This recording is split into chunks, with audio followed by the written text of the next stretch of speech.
Selamat datang di podcast kita. Hari ini kita bakal bahas tentang masuknya Jepang ke dalam Indonesia dan jatuhnya Hindia Belanda nih. Topik sejarah sih, tapi ngomong santai aja ya. Nah, kita juga udah kedatangan beberapa narasumber yang bakal membantu kita buat ngejelasin materinya nih. Boleh dong perkenalan dulu. Halo, nama saya Marques. Halo, nama saya Desmond Yosi. Halo, nama saya Ari. Halo, nama saya Amrit Jaya. Halo, nama saya Sheila. Oke, kita mulai dari Daya dulu ya. Sebenarnya kenapa sih Jepang sampai datang ke Indonesia?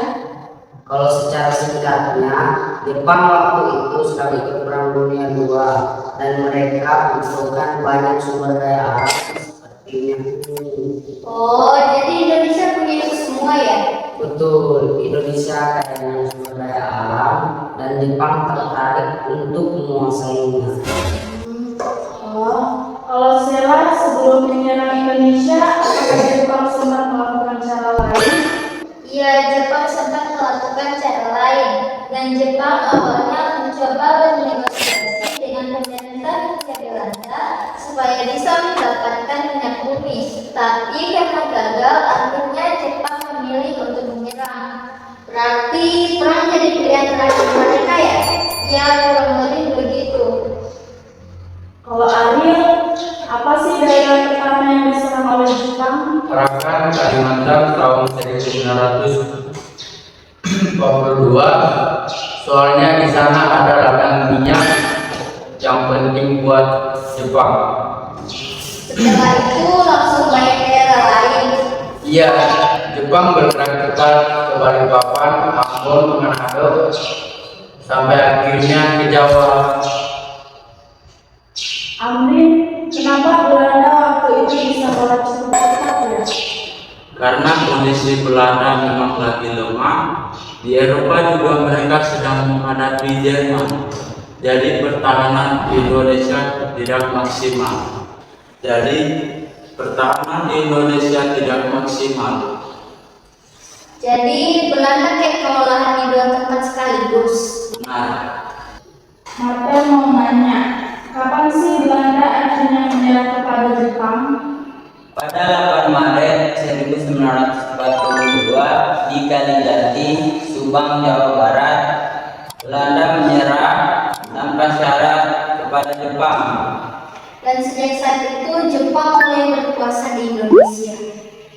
Kalau Daya, waktu Jepang pertama kali datang, bagaimana sih reaksi rakyat warga Indonesia saat itu?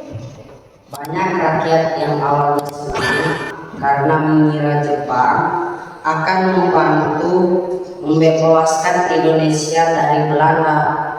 Karena slogan Asia itu ya. Iya, Jepang membawa propaganda bahwa mereka adalah saudara tua bangsa Asia. Tapi ternyata kenyataannya berbeda jauh ya. Benar, setelah Jepang berkuasa, rakyat justru mengalami kerja paksa, kekurangan bahan makanan, dan berbagai bentuk penindasan lainnya. Jadi rakyat Indonesia tetap menderita walaupun Belanda sudah pergi. Iya, hanya penjajahannya saja yang berubah. Ariel, ada dampak positifnya juga nggak sih dari masa Jepang?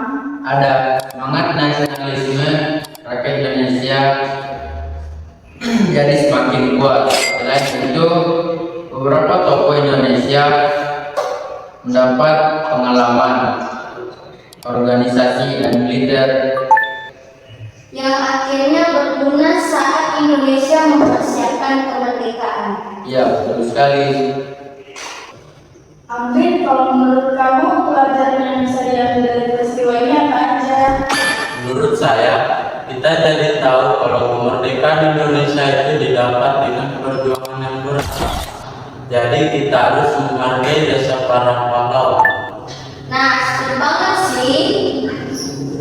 Oke, nggak kerasa ya kalau kita udah sampai di akhir. Terima kasih buat semua narasumber yang sudah berbagi cerita dan penjelasan hari ini. Ah,